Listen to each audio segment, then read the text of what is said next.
Algunas escenas de este programa fueron grabadas nuevamente, incluyendo imágenes de las investigaciones.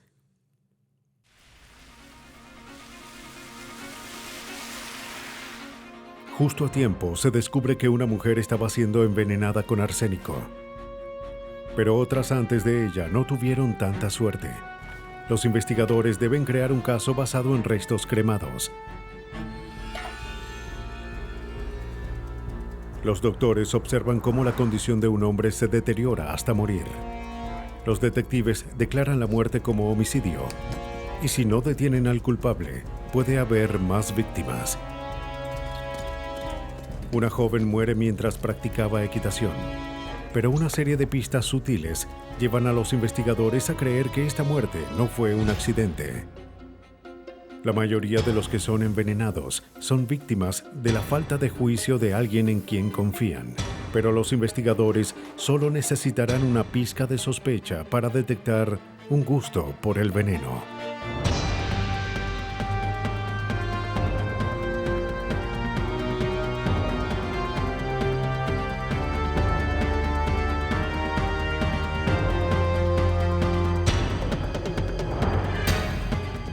Los nuevos detectives, casos estudiados por la ciencia forense.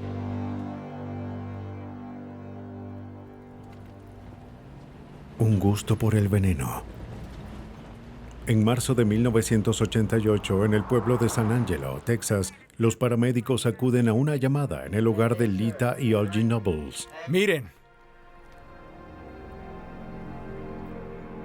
Lita les dice a los paramédicos que ella y Olgie estuvieron padeciendo de gripe intestinal. Olgie se negó a ir al hospital. 3 días después, Lita encontró a Olgie inconsciente. Los paramédicos lo declaran muerto. Lita Nolby había cuidado de su esposo durante meses. Estuvo en un accidente automovilístico que casi lo mata. Como tenía la mandíbula fracturada, solo podía consumir compotas. ¿Qué es eso? Oh, Dios mío. ¿Cómo quisiera? La convalecencia de Olgie no fue nada tranquila. Él y Lita discutían como gatos y perros. Todo el tiempo te quejas. No sabes cómo es esto. A pesar de la tensión, parecía que se recuperaba.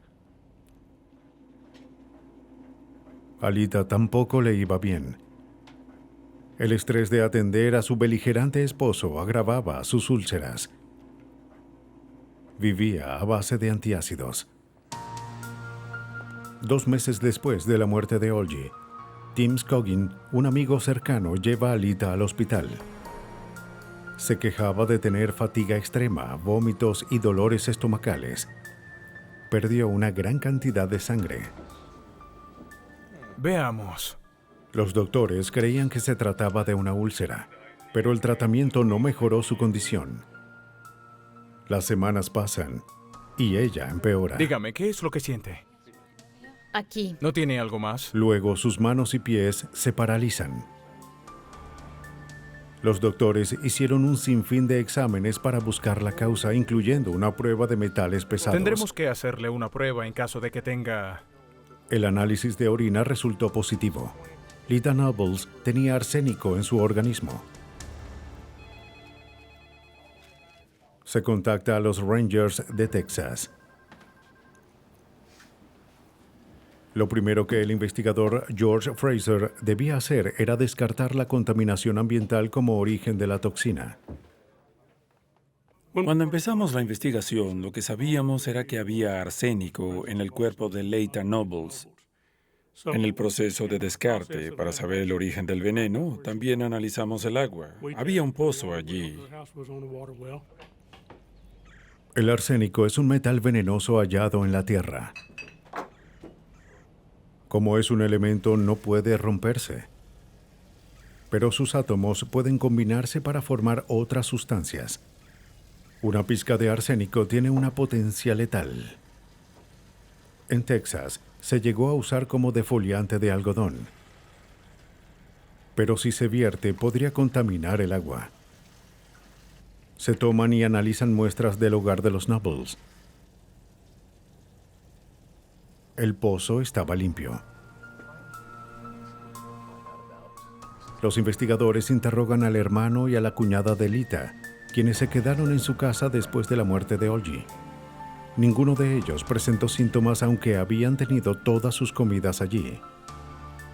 Durante ese tiempo, Lita se enfermó mucho más, lo que indicaba que fue envenenada repetidamente con arsénico.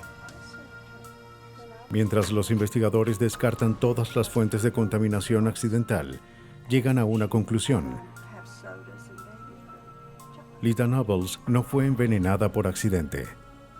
Era el blanco de un homicidio. Alguien quería matarla. Quería saber si... Los investigadores la interrogan al respecto. Creo que él guardaba cosas así en el garaje. Ella señala a su esposo fallecido. Nuestro primer sospechoso en el crimen era Olgi. La razón es que eran una pareja de ancianos y hubo muchas veces en las que discutieron y parecía que siempre ocurría lo mismo. Ella nos dijo que si alguien la envenenaba, era él. Tuvimos que considerarlo como sospechoso aun cuando estaba muerto. Para saber si Olgi tuvo que ver con el envenenamiento de su esposa, había que confirmar si fue envenenada después de su muerte. Para los oficiales, el cabello de la víctima tendría la respuesta. Por favor, diríjase a... El arsénico se mantiene en el cabello y las uñas después de salir del sistema sanguíneo. Mediante un análisis, los forenses podrían determinar cómo y cuándo Lita había sido envenenada. Y si lo descubrían, tendrían una mejor idea de quién lo hizo. En la Universidad de Texas, el químico Dennis James usa un reactor nuclear para determinar la cantidad exacta de la sustancia en una muestra. Este proceso se llama análisis de activación neutrónica. El análisis de activación neutrónica puede buscar muchos tipos diferentes de materiales. Algunos son venenosos y otros no. Es particularmente sensible a los metales de transición y a algunos metales pesados. El cabello de Lita fue cortado en 6 segmentos y cada uno representaba un mes de crecimiento. Al comparar el arsénico en cada segmento, los científicos podían elaborar una línea de tiempo que mostraba cuándo fue consumida cada dosis y cuánto arsénico contenía. El recipiente que contenía las muestras es llenado hasta el tope. Luego se expone a la energía nuclear por 6 horas, tiempo en el cual algunos elementos de las muestras absorben partículas subatómicas y se vuelven inestables. Luego de ser quitados del reactor, los elementos bajan al perder las partículas subatómicas extras. Mientras ocurre esto, emite una explosión de energía llamada rayos gamma.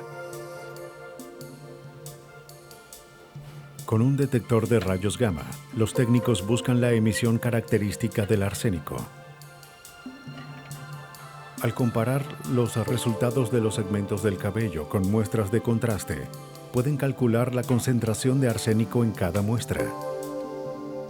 Cada milímetro del cabello de Lita Nobles, de la punta hasta la raíz, mostraba una cantidad creciente de arsénico.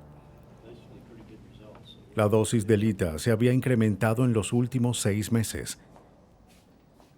Al darle cantidades moderadas de arsénico en ese periodo, sin querer, el asesino había hecho que la tolerancia de Lita hacia el veneno aumentara, lo que trató de eliminar con una fuerte dosis justo antes de su hospitalización. El veneno fue administrado después de la muerte de Olgi. Él no podía ser el culpable, pero pudo ser una víctima.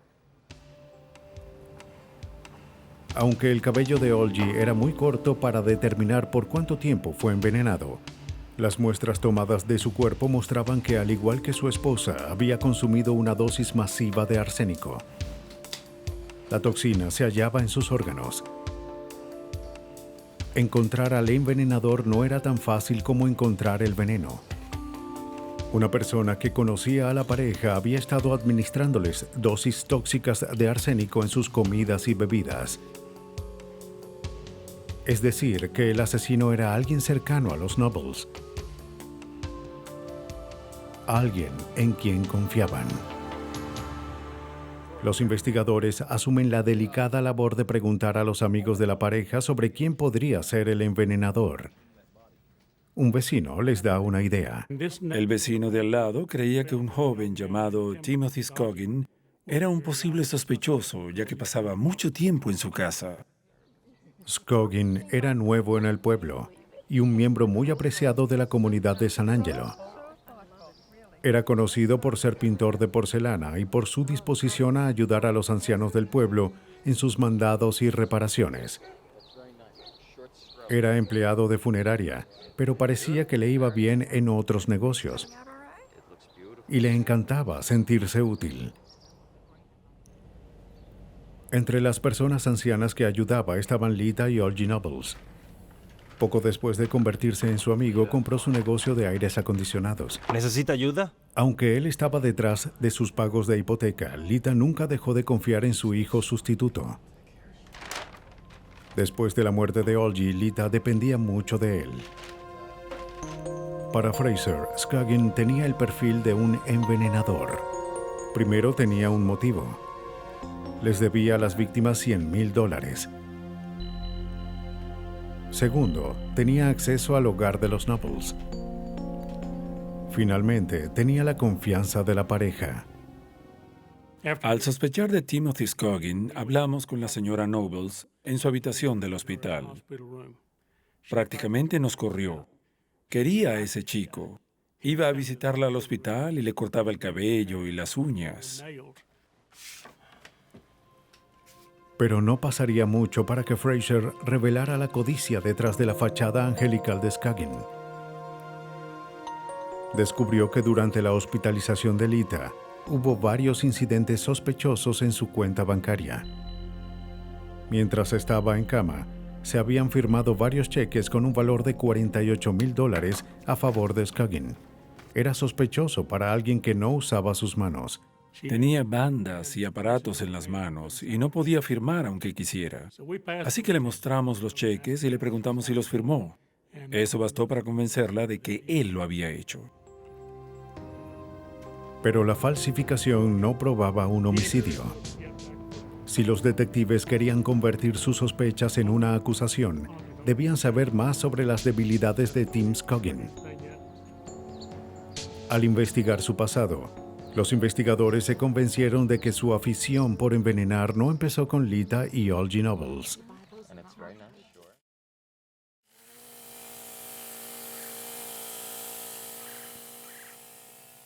Los investigadores descubren que antes de mudarse a San Angelo, Tim Scoggin vivió con dos hermanas ancianas que murieron repentinamente con pocos días de diferencia. Scoggin se jactaba de que recibiría una pequeña fortuna por la muerte de sus tías. Pero la verdadera historia era muy diferente a la versión que Scoggin difundía en todo el pueblo. No eran sus tías, no eran familiares de Scoggin. Pero lo interesante es que había sido un asistente, un chico que les hacía mandados y a quien ellas mantuvieron por largo tiempo. Al igual que con los Nobles, Scoggin se ganó el cariño de Catherine y Cordelia Norton. Espero que esto la anime un poco. Ambas hermanas murieron solo 5 semanas antes de la muerte de Olgie Nobles. En febrero, Scoggin llevó a Catherine Norton, quien era diabética, al hospital para una consulta después de una cirugía por cáncer. ¿Qué te ocurre? Cuando regresaron a casa, Cordelia se había enfermado de repente. De inmediato, Tim llevó a la hermana mayor al hospital. Scoggin y Catherine regresaron a casa para dormir.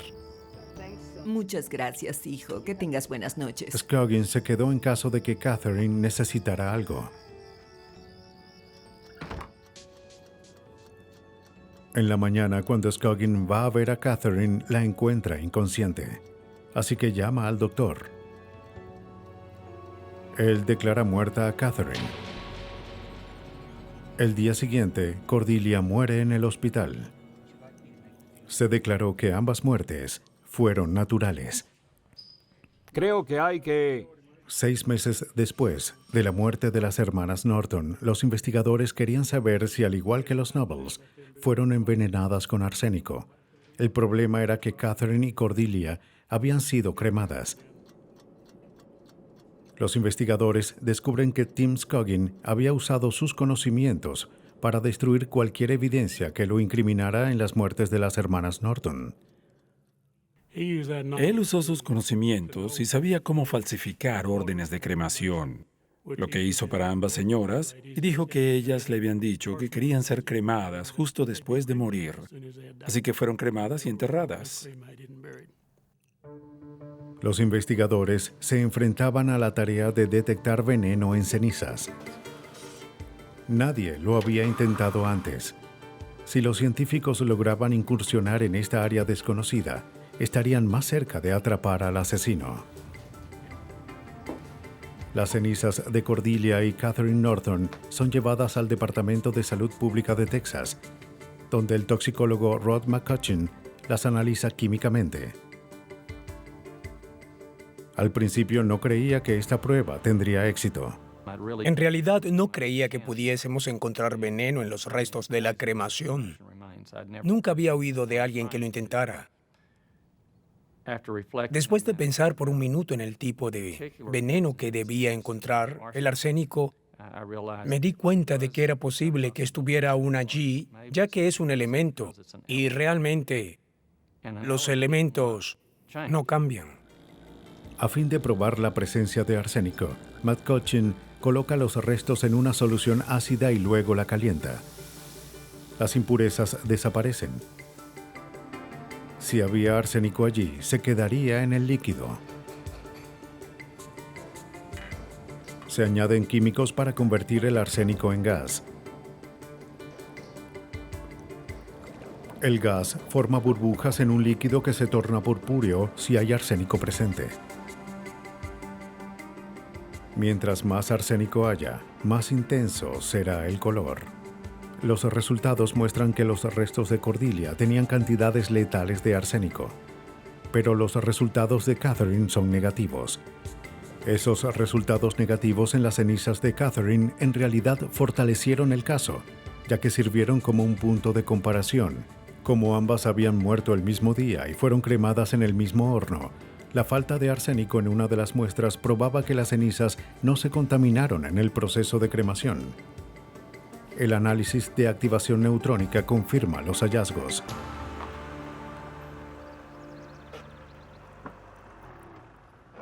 Luego, los detectives investigan si Scoggin había comprado arsénico. Visitan una tienda local. Hola, ¿está abierta esta tienda? Allí, el exceso de familiaridad de Scoggin jugaría en su contra. El vendedor declara que Scoggin había comprado una gran cantidad de veneno para ratas poco antes de la muerte de las víctimas. El ingrediente principal de ese veneno es arsénico. Los investigadores deducen que Scoggin mezcló el veneno con productos que sabía que sus víctimas consumirían, como la comida de Olgie y el antiácido de Lita. Como él siempre hacía sus compras, pudo haber hecho la mezcla antes de llevarles los productos. Para probarlo, los investigadores revisan los gabinetes y el refrigerador de los Nobles. La mayoría de la comida había sido desechada, pero aún habían varios antiácidos de Lita. Una sola botella de la medicina resultó positiva por arsénico. Con base en la evidencia, los oficiales se preparan para arrestar a Tim Scoggin. Lo que realmente hizo sólido este caso fue el trabajo hecho en los laboratorios. Gracias a ellos fue que encontramos arsénico en las cenizas y en el cuerpo del señor Nobles. Las personas que hicieron los análisis forenses fueron los que resolvieron este caso por nosotros. Todavía estuviéramos investigando si no hubiese sido por sus hallazgos del veneno. Scoggin fue arrestado por el asesinato de Olgie Nobles y el intento de asesinato de Lita.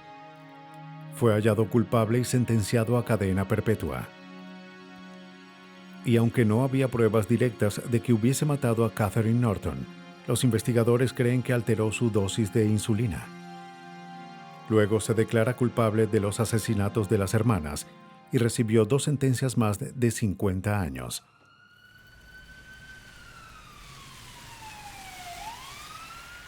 La terrible verdad es que los envenenadores suelen salirse con la suya, al menos por un tiempo. Pero la vigilancia y persistencia son los antídotos contra los planes tóxicos de estos criminales. El 1 de noviembre de 1982, los paramédicos de St. Peters, Missouri, acuden al hogar de Lloyd y Shirley Allen. Lloyd Allen, de 40 años, sufrió durante meses de una enfermedad desconocida. Esa mañana su esposa dijo que estuvo muy enfermo y perdió la conciencia. El forense creía que había muerto por causas naturales, pero no estaba seguro. En el certificado de defunción, la causa de la muerte permaneció en blanco.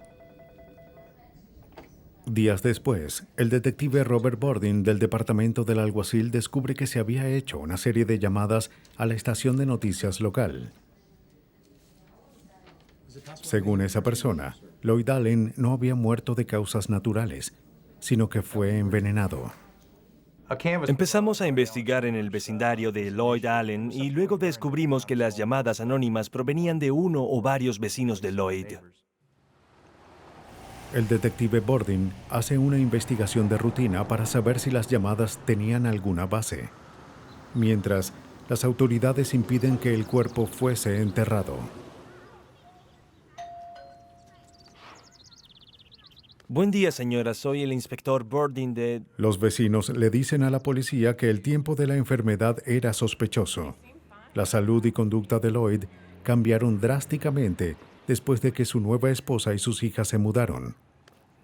Para los investigadores, esas observaciones no parecían de mucha importancia.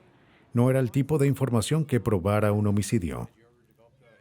Pero llevan a la policía a investigar más sobre la familia Allen. Amigos y vecinos declaran que los problemas empezaron después del matrimonio de Shirley y Lloyd en otoño de 1981. A todos les agradó que Lloyd, un hombre sociable y generoso, hubiese hallado el amor y la compañía que estaba buscando para toda su vida. Era su primer matrimonio, pero el cuarto de Shirley. Después de la boda, Lloyd llevó a Shirley Allen y a sus 2 hijas, Norma de 15 años y Paula de 12, a su casa. Ahora tenía una familia completa para eliminar su soledad y una verdadera alma gemela. ¿Norma? ¿Norma? ¡Norma! Pero el invierno llevó estrés y desdicha a la familia. Norma huyó de casa varias veces y terminó siendo arrestada. El matrimonio se enfrió. Luego, Lloyd empezó a sentirse enfermo. Lloyd fue de doctor a doctor. Ninguno pudo aliviar sus síntomas o decirle qué ocurría.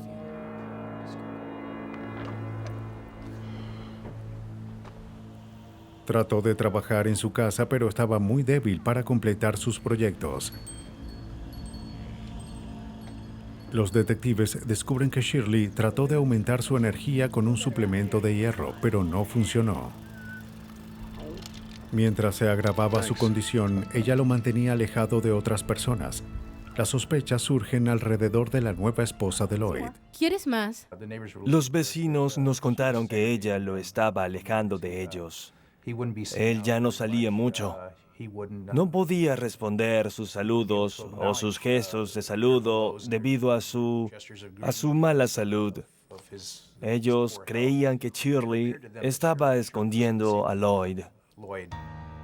Creo que deberías buscar a otro doctor. Hasta que finalmente ella impide todo contacto. Un vecino había llegado a recoger una carretilla que le prestó Lloyd. Preocupado por su amigo, le imploró que buscara a otro doctor. La conversación se detiene cuando Shirley llega.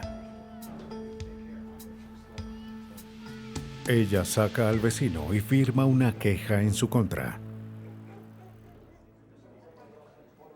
El comportamiento de Shirley era extraño, pero los investigadores no podían basarse en habladurías para resolver un asesinato. Bordin necesitaba un motivo y lo encontró.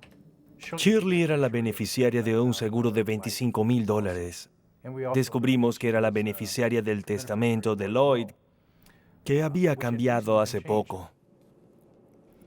Es natural que una esposa sea la beneficiaria de su cónyuge. Pero fue el momento lo que hizo surgir sospechas a la policía. La salud de Lloyd empezó a deteriorarse después de firmar los papeles. Era algo para empezar, pero no mucho. No era la base sólida que los detectives necesitaban para continuar. Bordin esperaba hallar algo más al interrogar a la sospechosa, pero solo recibió respuestas de rutina. Solo nos dio unas declaraciones exculpatorias de que la muerte de Allen fue por causas naturales. Él fue tratado por una variedad de médicos y por varias enfermedades que ella describió como depresión. Dijo que había una infinidad de medicamentos en su casa que él estaba tomando como tratamiento. Lo cierto es que la condición de la víctima siguió deteriorándose cada vez más sin razón aparente. Shirley Allen aún era sospechosa. Tenía el motivo y la oportunidad. Pero los investigadores no tenían pistas ni testigos, y tampoco idea de cómo murió Lloyd Allen.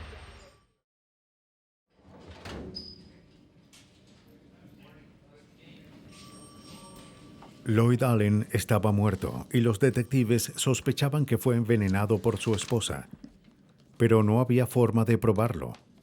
El caso se enfría. Quiero declarar sobre la muerte de Lloyd Allen. Pero una testigo aparece y la policía obtiene un indicio. No quiero hablar por teléfono. 4 días después de la muerte de Lloyd, Norma, la hija de Shirley, llama al departamento del alguacil. Declara que tenía en su posesión el veneno. Sí. Norma respalda su historia con evidencia. Dentro de una bolsa, los detectives encuentran una botella de vino con un líquido verde. Tenía una etiqueta escrita a mano que decía "no beber". Norma declara que su madre le pidió que escribiera esa advertencia. Norma no estaba segura de lo que había en la botella, pero creía que era anticongelante. Dice a los investigadores que en los últimos 2 meses vio a su madre darle el líquido a Lloyd. Norma también declara que vio cómo su madre mezclaba tratamiento para combustible con azúcar y colorante de alimentos para que pareciera suplemento de hierro. Norma dijo que en el día de la muerte de Lloyd, Shirley le dio una dosis pura de anticongelante y lo obligó a beberla. Creo que hay que llamar a un doctor.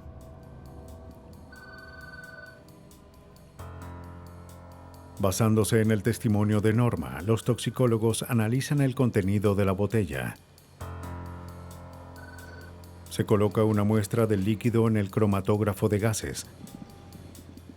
Este aparato separa el compuesto en elementos más pequeños que son analizados. Cada químico es mostrado a través de una gráfica. El gráfico resultante es de un anticongelante conocido químicamente como etilenglicol. De acuerdo con el toxicólogo Christopher Long, el sabor dulce del anticongelante lo convierte en un veneno sutil y sigiloso. Puede que la víctima muera sin saber lo que estaba bebiendo.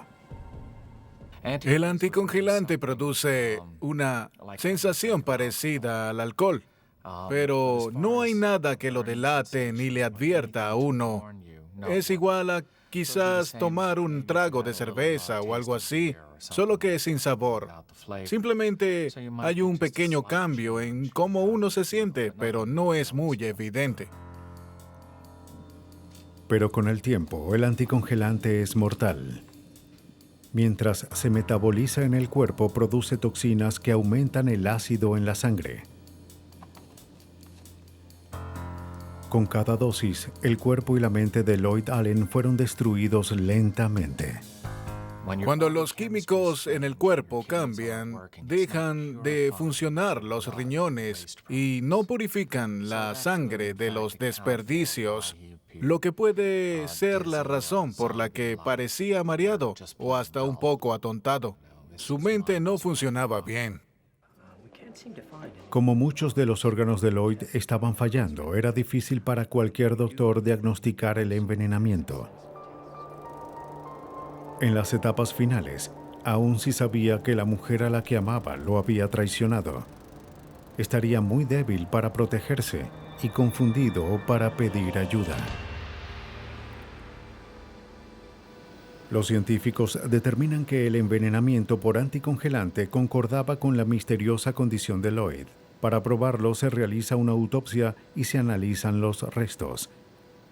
Su hígado, riñones y cerebro tenían cristales formados por el rompimiento de grandes cantidades del etilenglicol. Todo encajaba con un consumo prolongado del líquido. Parece que sí era. El forense declara la muerte de Lloyd como homicidio por envenenamiento de etilenglicol. Los detectives encontraron el veneno. Ahora debían atrapar a la envenenadora.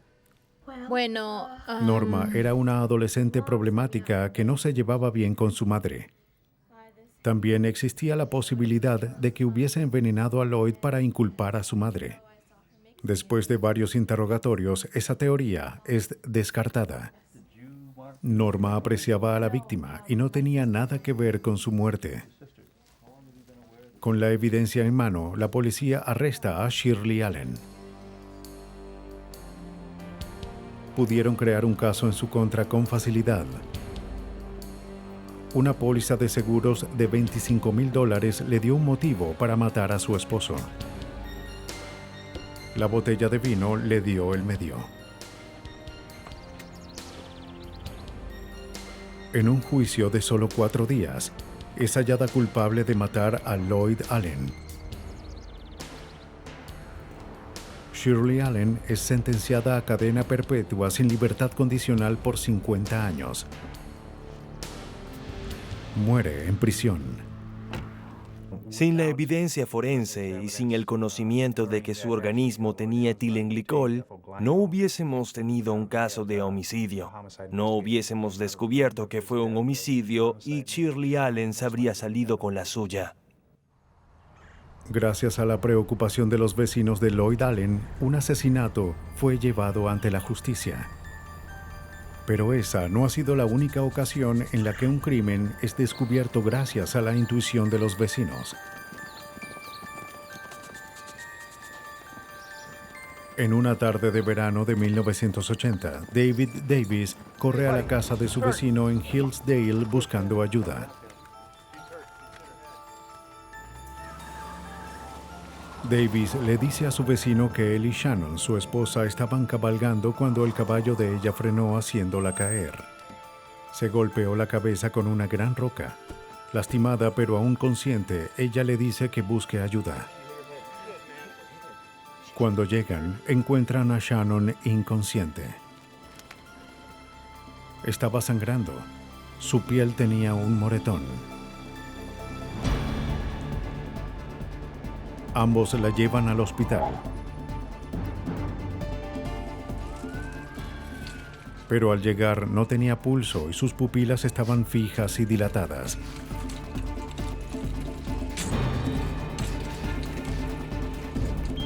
Los médicos intentan resucitarla, pero no lo logran. Los doctores determinan que murió al lastimarse la cabeza por la caída. El caso estaba cerrado. Pero no por mucho. 2 meses después, el incidente llamó la atención del detective de Michigan, Dan Brooks. Brooks oyó que el vecino de Davis no quería que se cerrara el caso. La muerte fue declarada como accidente, pero las circunstancias lo hicieron creer que era un caso de homicidio. Las sospechas del vecino surgieron el día después de la muerte, cuando va a la escena.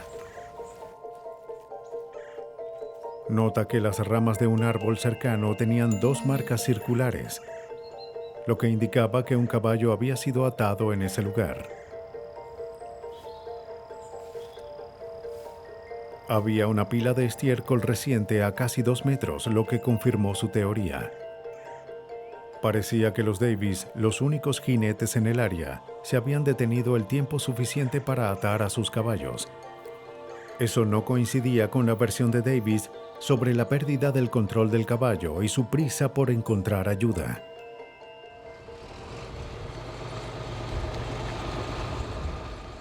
Dick Britton, el vecino, también era amigo de la familia.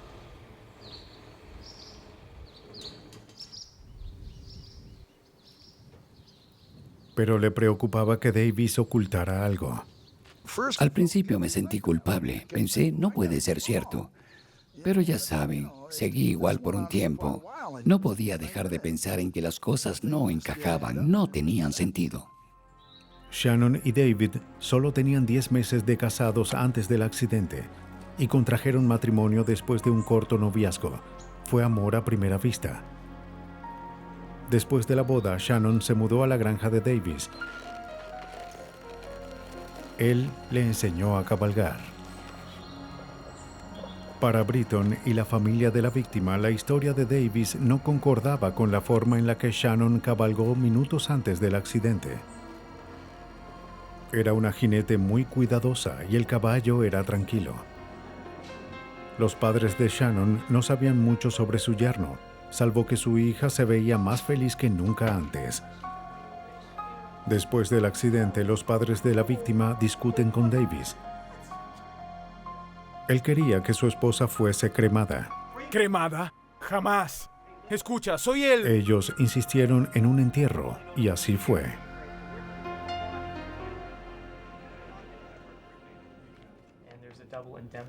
En el hospital, Davis le dijo a la familia de Shannon que ella no tenía un seguro de vida. ¿Quién será el beneficiario? Ustedes tendrán que... Cariño, ¿no crees que es demasiado? Pero descubren que semanas antes de su muerte, los recién casados habían adquirido una póliza. Ahora Davis se preparaba para cobrarla. Con una doble indemnización por muerte accidental, Davis esperaba ganar más de $300,000. Los familiares creían que eso le daba a Davis 300,000 razones para planear un crimen.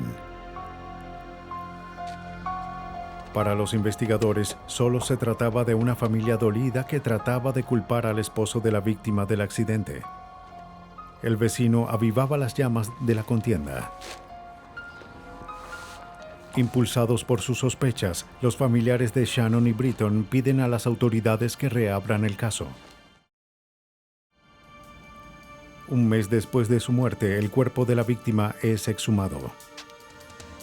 La autopsia indicaba claramente una lesión grave en el cerebro y heridas consistentes con la caída de un caballo. También se realiza una prueba de drogas, pero el daño era tan severo que el caso fue cerrado por segunda vez, aún antes de terminar la prueba.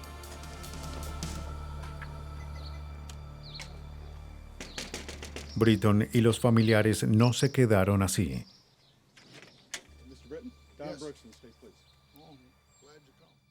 El Detroit Free Press publica un artículo sobre sus sospechas con respecto a la muerte de la víctima. El fiscal de distrito se involucra en el caso. Dan Brooks dirige la investigación. Pensé que si el 50% de ese artículo era cierto, entonces había mucha información para investigar que sería muy útil. Algo así lleva a pensar que fue un asesinato y no un accidente. Para Brooks, lo que más incomodaba a Britton era la roca que terminó con la vida de la víctima. Era la única en el lugar. Era una terrible coincidencia que hubiese caído justo allí. Pero a la luz de otras pruebas, este pequeño detalle hizo surgir muchas preguntas.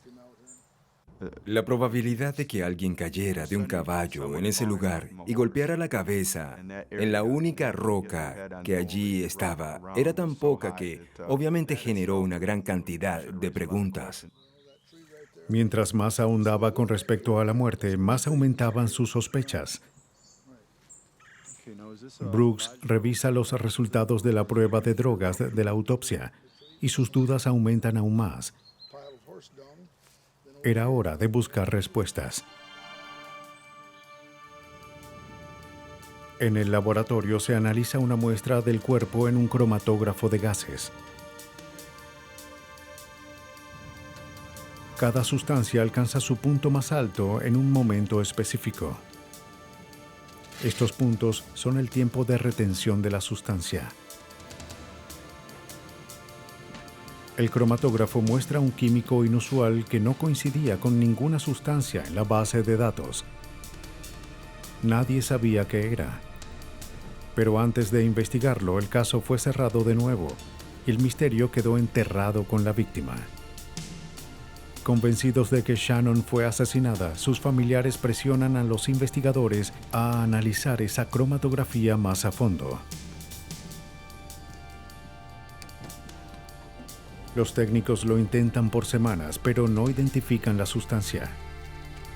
Descartan un error instrumental. Simulan las condiciones de embalsamamiento en tejidos de muestra para saber si la víctima se contaminó después de morir. Sin importar lo que hicieran, no podían aislar el químico. Lo único que sabían es que había algo en el cuerpo de la víctima que no debía estar allí. Y no tenían idea de qué era. 4 meses después de la caída que terminó con la vida de Shannon Davis, las sospechas surgen en torno al supuesto accidente. Basándose en la cuestionable escena del crimen, el dinero del seguro y los misteriosos resultados del laboratorio, Brooks estaba convencido de que la víctima había sido asesinada. Ahora debía probarlo. Al reunir toda la evidencia, era obvio para mí que se trataba de un homicidio. Coloca al esposo de la víctima, David Davis, en su punto de mira. Pero Davis se muda a Florida. Los investigadores no tenían más opción que dejarlo ir. Aunque había evidencia circunstancial en su contra, no había pruebas sólidas de que hubiese mentido sobre el accidente. Aun si recibíamos una confesión de Davis, teníamos el problema de que la autopsia indicaba que esas lesiones eran producto de una caída de un caballo y de un golpe en la cabeza, y que la causa de la muerte era una lesión cerebral. En ese momento, ese era el reto de los médicos. El caso se balanceaba con el misterioso resultado químico. Descubrir la relación entre esto y la muerte de la víctima era lo único que podían hacer los detectives para desenmascarar lo que pudo ser el crimen perfecto. Sin poder determinar qué sustancia era, Brooks observa los otros detalles del crimen. Lo que no podía comprender era cómo la víctima había tenido tan mala suerte como para golpearse con la única roca en el lugar. Brooks menciona varios escenarios a sus colegas, pero ninguno parecía encajar. Pero luego, un momento de inspiración le dio una idea que podría atar todos los cabos sueltos y explicar la misteriosa sustancia. Si una joven estuviese paralizada de alguna forma en su sistema muscular, si su sistema nervioso estuviese paralizado y no pudiera defenderse, él podría causar la lesión que quisiera. Los investigadores creían que la víctima fue inmovilizada y que su cabeza fue golpeada intencionalmente con la roca. Proceden a buscar un químico que encajara con esa teoría. Una droga paralizante que no dejara casi rastros. También tendría que ser fácil de obtener sin despertar sospechas. ¿Qué podría ser? ¿Y dónde podrían encontrarla? Como Davis vivía en una granja, era posible que tuviese sustancias diseñadas para animales. Los detectives interrogan a uno de los veterinarios contratados por Davis, quien menciona una lista de sedantes y tranquilizantes. Entre ellos, había una droga que parecía encajar con la teoría. El cloruro de succemetonio es un potente relajante muscular.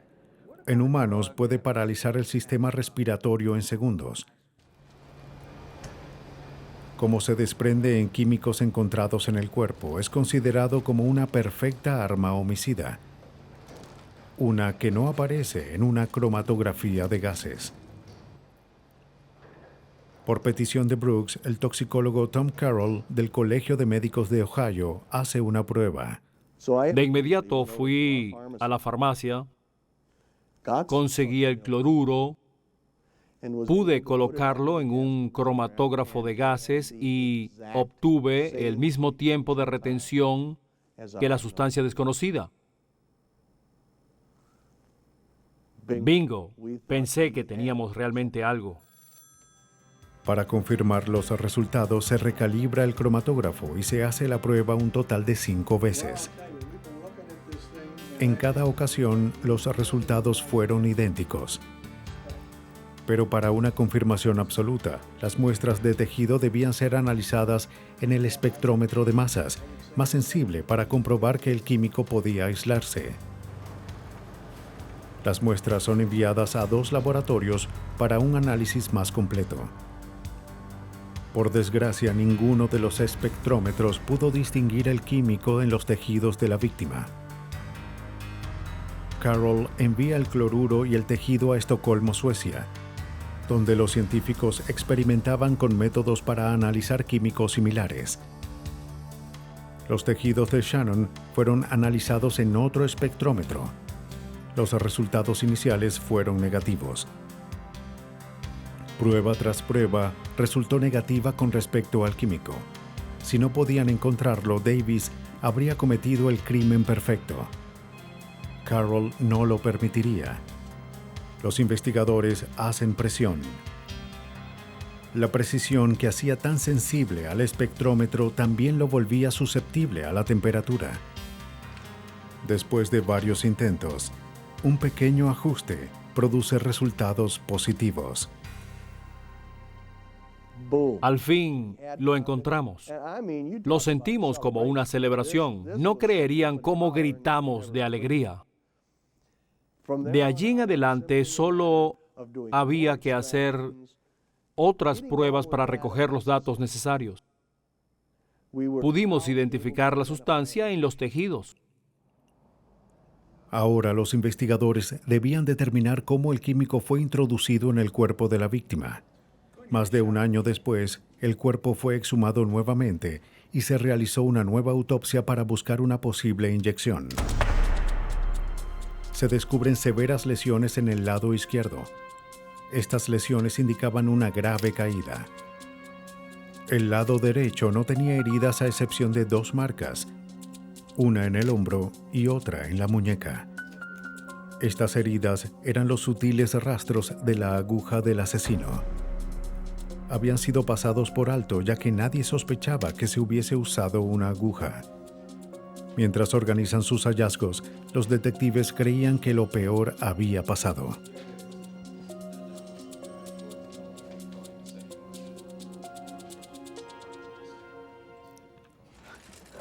Científicos en Suecia creían haber encontrado el arma que mató a Shannon Davis. Con gran diligencia, perfeccionan un método para aislar rastros de cloruro de succemetonio del tejido humano. El alegre equipo informó a los detectives que podían arrestar a David Davis. Nos dijeron a Dan Brooks y a mí que lo habían conseguido. Atrápenlo. No podíamos. Ese método no había sido aún evaluado científicamente. El éxito de su prueba se basó en un método experimental para aislar el químico. Antes de que una nueva técnica forense sea aceptada en un tribunal, otros científicos deben evaluarla. El proceso puede tomar años. Pero debido a la gravedad del caso, los hallazgos de Carroll son revisados y publicados en unas semanas. Los científicos pudieron probar que el cloruro de succemetonio tuvo que ver en la muerte de Shannon. La teoría de Brooks era correcta. De acuerdo con la teoría de la fiscalía, Davis se propuso matar a su esposa al regresar a casa de los Britton. Ató su caballo y atacó a Shannon con una siringa, inyectándola 2 veces con la letal droga. Para que hubiese hecho la segunda inyección, ella debió haber estado paralizada en ese momento, ya que fue justo en la vena.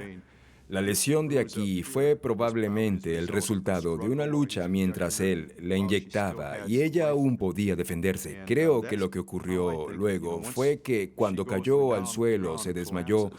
Él la levantó y la lanzó hacia la roca, para parecer que se había caído del caballo.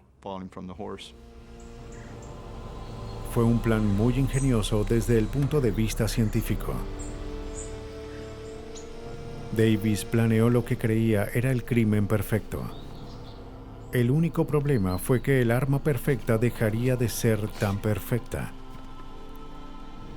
David Davis fue acusado de homicidio y sentenciado a cadena perpetua. Brooks sospecha que Shannon Davis no ha sido la única persona cuya muerte por cloruro de suxametonio haya sido pasada por alto. Pero gracias a este caso, puede ser una de las últimas. Y haber sido parte de una investigación así donde los médicos básicamente actualizaron la información sobre el cloruro de suxametonio, para mí fue algo excelente, de verdad. Es imposible saber cuántos han sido víctimas de aquellos en quien confiaban. Los envenenadores podrán no haber tocado nunca a sus víctimas, pero con las técnicas forenses más modernas es más difícil escapar sin dejar una huella.